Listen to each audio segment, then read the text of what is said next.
Hello students, आज हम discuss करेंगे क्लास 10th की साइंस का बहुत ही ज़्यादा important topic carbon and its compound से वर्सटाइल नेचर ऑफ कार्बन। इस चैप्टर के अंदर, इस टॉपिक के अंदर जो ये वर्ड वर्सटाइल है, इसका मीनिंग क्या है और इसको कार्बन के साथ क्यों जोड़ा गया है। क्योंकि ये जो कार्बन है, इसके नेचर में ह्यूज नंबर ऑफ कंपाउंड्स आपको देखने को मिलेंगे। मींस नेचर में कार्बन के 3 मिलियन से ज्यादा कंपाउंड फॉर्म हो चुके हैं। इसके पीछे की कोई ना कोई तो वजह होगी। यही कार्बन का वर्सटाइल नेचर है।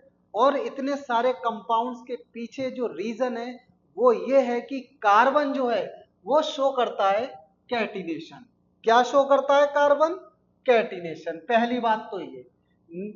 दूसरी बात, ये जो कार्बन है इसकी वैलेंसी क्या होती है? टेट्रावैलेंसी।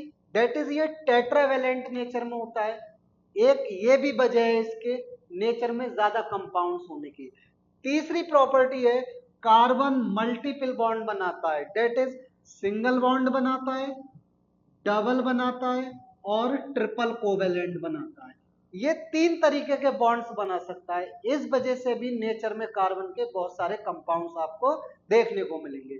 और चौथा जो रीजन है वो ये है कार्बन आइसोमेरिज्म शो करता है। आइसोमेरिज्म को भी हम डिटेल में पढ़ेंगे, क्या होती है आइसोमेरिज्म।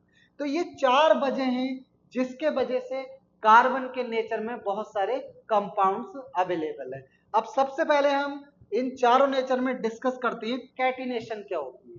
कैटिनेशन एक ऐसी प्रॉपर्टी होती है एलिमेंट्स की जिसके अंदर उस एलिमेंट्स के डिफरेंट एटम आपस में जुड़ते हैं वाया सिंगल कोवेलेंट बॉन्ड।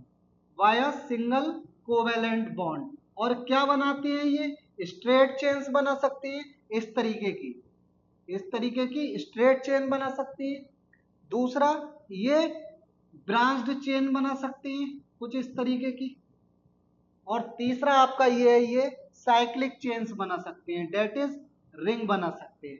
तो ये जो प्रॉपर्टी होती है कार्बन की आपस में जुड़ने की बाय सिंगल कोवेलेंट बॉन्ड और इस तरीके के स्ट्रक्चर्स फॉर्म कर लेते हैं, यही क्या कहलाता है? कैटिनेशन। अब कैटिनेशन और भी एलिमेंट्स शो करते हैं। वो एलिमेंट्स कौन कौन सी हैं कार्बन के अलावा? सल्फर शो करता है कैटिनेशन, आपका सिलिकॉन शो करता है कैटिनेशन।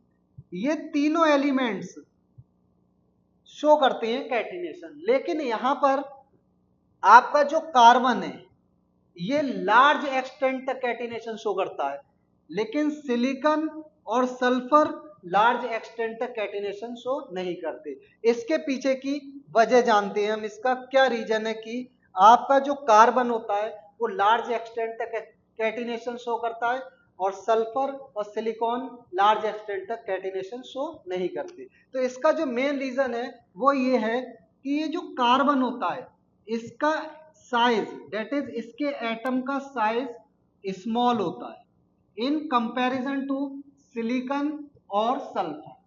जब कार्बन का साइज स्मॉल है तो कार्बन के बीच जो सिंगल बॉन्ड बनेंगे वो बहुत ही ज्यादा स्ट्रॉन्ग सिंगल कोवेलेंट बॉन्ड होगा इन कंपैरिजन टू सिलिकॉन। क्यों स्ट्रॉन्ग होगा? क्योंकि सिलिकॉन एटम का जो साइज होता है वो कार्बन के कंपैरिजन में थोड़ा बड़ा होता है। तो यहाँ पर साइज बड़ा होने के वजह से सिलिकॉन के बीच में जो कोवेलेंट बॉन्ड बनता है वो वीक होता है।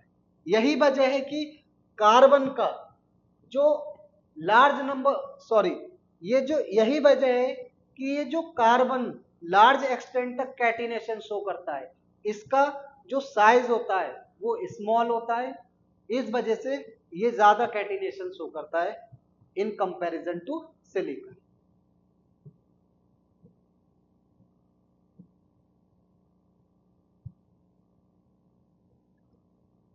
दूसरा रीजन है कार्बन लार्ज एक्सटेंट तक कैटिनेशन शो क्यों करता है?